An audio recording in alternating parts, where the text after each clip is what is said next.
మీ business ఏదైనా మీ ఊర్లో promotion చేయాలంటే అది సుమన్ టీవీతోనే సాధ్యం. ఇప్పుడే సంప్రదించండి. భారతదేశంలో పాక్ ప్రేరేపిత లష్కర్ తోయిబా ముఠా చేసినటువంటి ఉగ్రవాద దాడి భారతదేశ పౌరులను 26 మందిని పట్టణ పెట్టుకున్న తీరును గర్హిస్తూ భారత ప్రభుత్వం ప్రధానమంత్రి మోడీ గారు ఆ దాడిలో ప్రాణాలు కోల్పోయిన కుటుంబాలకు న్యాయం చేయడం కోసం, భర్తలు కోల్పోయిన మహిళల నుదుటి తిలకం చెరిపేదలను తొదమట్టించడం కోసం ఆత్మవిశ్వాసంతో పట్టుదలతో పటిష్టంగా ఆపరేషన్ సింధూర్ ద్వారా పాకిస్తాన్ లో ఉన్నటువంటి ఉగ్రవాద శిబిరాలని మరి చావు దెబ్బతీసి ధ్వంసం చేసి భారతదేశ సైనిక సత్తాను ప్రపంచానికి చాటి చెప్పడం జరిగింది.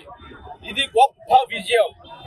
భారతదేశంలో ఉగ్రవాద దాడులు చేస్తే శాంతి కాముకమైన భారతదేశం చూస్తా ఊరిపోదు. భారతదేశాన్ని ఎవరైనా చిన్నం బెన్నం చేయడానికి ప్రయత్నం చేస్తే చావు దెబ్బ తీస్తామని ప్రపంచానికి తెలిసే విధంగా, పాకిస్తాన్ నడు విరిచే విధంగా భారతదేశ సైనిక సత్తాను చాటి చెప్పడం జరిగింది. దానికి సంఘీభావంగా భారతదేశ సైన్యం ఈ భారతావని రక్షణ కోసం త్రివిధ దళాలు చేస్తున్నటువంటి సేవలకు మద్దతుగా సంఘీభావంగా ఈనాడు తిరంగా ర్యాలీని నిర్వహిస్తూ ఉన్నాం. రావులపాలెం సెంటర్ లో మన గౌరవ ఎంపీ గారు, మన గంటి హరీష్ చౌదరి గారు, జనసేన పార్టీ ఇన్ఛార్జి బండారు శ్రీనివాస్ గారు, బీజేపీ ఇన్ఛార్జి సత్యబాబు గౌడ్ గారు, 3 పార్టీల ఎన్డీఏ కూటమి నేతలు అందరూ పాల్పంచుకోవడం జరిగింది. భారతదేశం ఎప్పుడు ఒకటే కోరుతుంది, జాతి సమగ్రత, సౌభాగ్యం,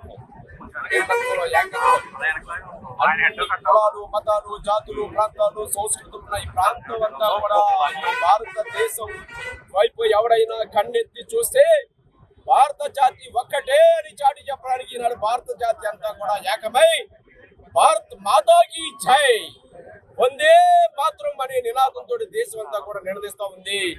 ఈ నినాదం ప్రపంచంలో ఉన్న ఉగ్రవాదుల్ని, భారతదేశాన్ని ఏదైనా దెబ్బతీయాలని ప్రయత్నం చేసే ప్రతి ఉగ్రవాదుల్ని తొదముట్టించే వరకు కూడా భారతదేశం నిద్రపోదు. ఎన్డీఏ కూటమి ప్రభుత్వం సర్వసన్నద్ధంగా ఉంది.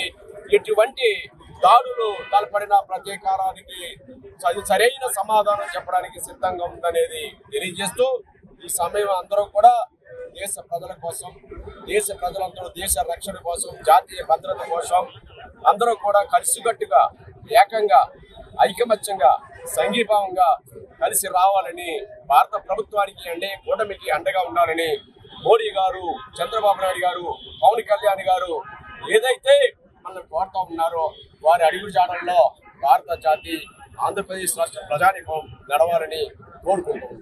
జనసేన, తెలుగుదేశం, బీజేపీ నాయకులు, కార్యకర్తలు అందరూ కూడా కలిసి మన తెలంగాణ యాత్ర జరుపుకోవడం జరిగింది. అలాగే జిల్లాలో హెడ్ క్వార్టర్స్ లో కూడా బిఆర్ అంబేద్కర్ కోనసీమ జిల్లాలోని, అలాగే ప్రతి నియోజకవర్గంలోని కూడా ఏర్పాటు చేయడం జరిగింది. ఈ రాష్ట్రమే కాదు, అన్ని రాష్ట్రాల్లోని కూడా అందరూ కూడా ఈ తెలంగాణ యాత్ర ఏర్పాటు చేయడం జరిగింది. ప్రధానమంత్రి నరేంద్ర మోదీ గారు పిలుపు మేరకు ఇవన్నీ అన్ని చోట్ల కార్యక్రమం ఏర్పాటు చేస్తారు. దీనికి ఒకే ఒక కారణం, అందరూ కూడా ఒకటే తెలియజేసుకోవాలి. ఏ పార్టీలైనా సరే అందరూ కలిసి ఎప్పుడైనా సరే టెర్రరిజం అవుతే దానికి మేము ఇండియా అనేది ప్రతి ఒక్కరు కూడా కలిసి యూనిటీతో ఉంటామనే ఒక మెసేజ్ మేము తెలియజేస్తాం. మీరందరూ గతంలో చూసారు, బల్గాం అటాక్ లోని ఏ విధంగా టెర్రరిజం చేస్తూ సుమారు 25 మందిని చంపడం జరిగింది. అది కూడా వాళ్ళు కూడా ఏ పాత్ర కూడా లేదు, వాళ్ళు కేవలం టూరిస్ట్. వాళ్ళు ఆ రోజున అక్కడికి వచ్చినందుకు వాళ్ళ పేర్లు అడిగి మీరు ఏంటనేది, రిలీజియన్ ఏంటని ప్రశ్నించి వాళ్ళని చంపేయడం జరిగింది. అలాగే వెళ్ళి ప్రధానమంత్రి గారికి మీరు ఒక మెసేజ్ తీసుకెళ్ళాలని చెప్పి అక్కడున్న ఆడపిల్లలందరినీ కూడా ఈ ప్రధానమంత్రికి మీరు తీసుకెళ్ళండి అని చెప్పారు మెసేజ్.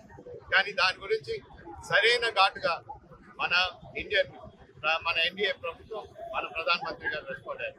ఆపరేషన్ సింధూర్ అని పేరు పెట్టి మనం సరైన 7 సైట్లు పాకిస్తాన్ లో ఉన్న ఉగ్రవాదుల సైట్లు వాటిని కూడా కూర్చివేయడం జరిగింది. అనేక అంశాల్లోని దాన్ని ప్రెస్ మీడియాలో కూడా మేము ఒక్కటే తెలియజేసాం, ఎక్కడా కూడా సివిలియన్ పాకిస్తాన్ లో ఉన్న సివిలియన్ చోట్ అయినా సరే, లేకపోతే పాకిస్తాన్ ఆర్మీ బేస్ క్యాంప్స్ అయినా సరే, వీటిని ఎక్కడా కూడా డిస్టర్బ్ చేయదు. కేవలం సెల్స్ ఎక్కడెక్కడ ఉన్నాయో వాటిని ఐడెంటిఫై చేసి